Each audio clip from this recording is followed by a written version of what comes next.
आइए सुनते हैं दुर्गा सप्तशती का अध्याय चौथा।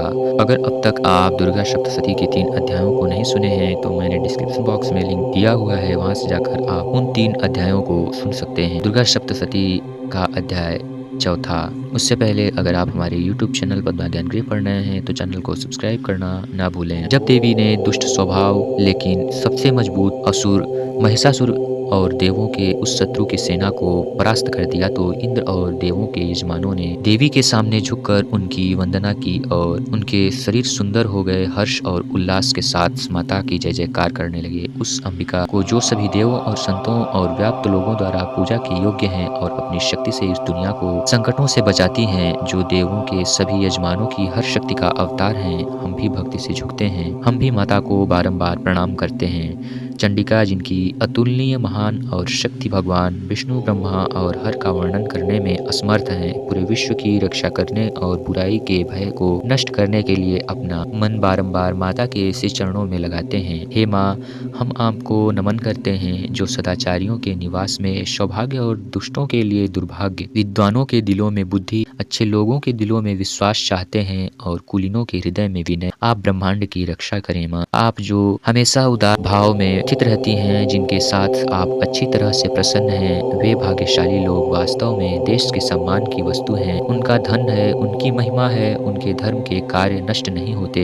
वे वास्तव में धन्य हैं और समर्पित बच्चों, नौकरी और पत्नियों से युक्त हैं। आपकी कृपा से हे माँ, धन्य व्यक्ति प्रतिदिन सभी धार्मिक कर्मों को अत्यंत सावधानी से करता रहता है और इस तरह से उसे स्वर्ग की प्राप्ति होती है। क्या आप नहीं हैं, इसलिए हे माँ, तीनों लोकों में पुरस्कार देने वाली आपको बारंबार प्रणाम है माँ।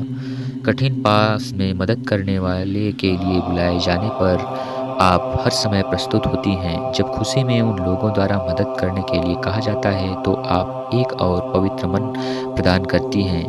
हे दरिद्रता, दुख और भय को दूर करने वाली माँ अम्बा, आपके सिवा और कौन सी देवी है जिसका हृदय सबकी सहायता के लिए सदैव सहानुभूति और ममता रखता है।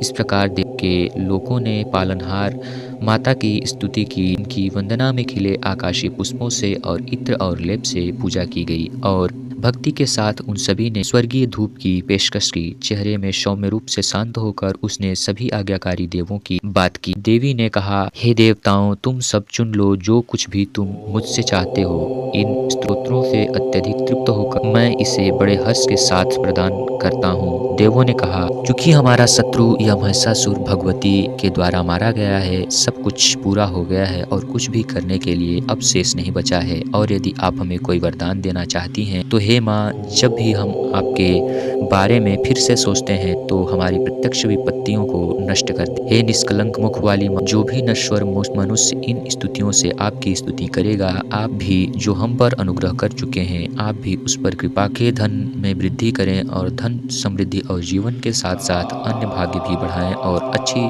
संपत्ति दें। हे माँ, हे राजा, दुनिया के लिए और अपने लिए देवों द्वारा इस प्रकार प्रसन्न किए जाने पर भद्रकाली ने कहा, ऐसा ही हो, और उनकी दृष्टि से ओझल हो गई। इस प्रकार मैंने वर्णन किया कि कैसे देवी जो तीनों लोगों का भला चाहती हैं, देवों के शरीर से अपना रूप प्राचीन काल में बनाया था और फिर कैसे एक दाता के रूप में और देवों की शक्ति के प्रतीक के रूप में वह गौरी के रूप में दुष्ट असुरों के साथ साथ शुंभ और निशुंभ के वध के लिए दुनिया की रक्षा के लिए प्रकट हुई। जैसा कि मैं इसका वर्णन करता हूँ, सुनो। जैसा हुआ था मैं तुम्हें वैसा ही बता रहा हूँ।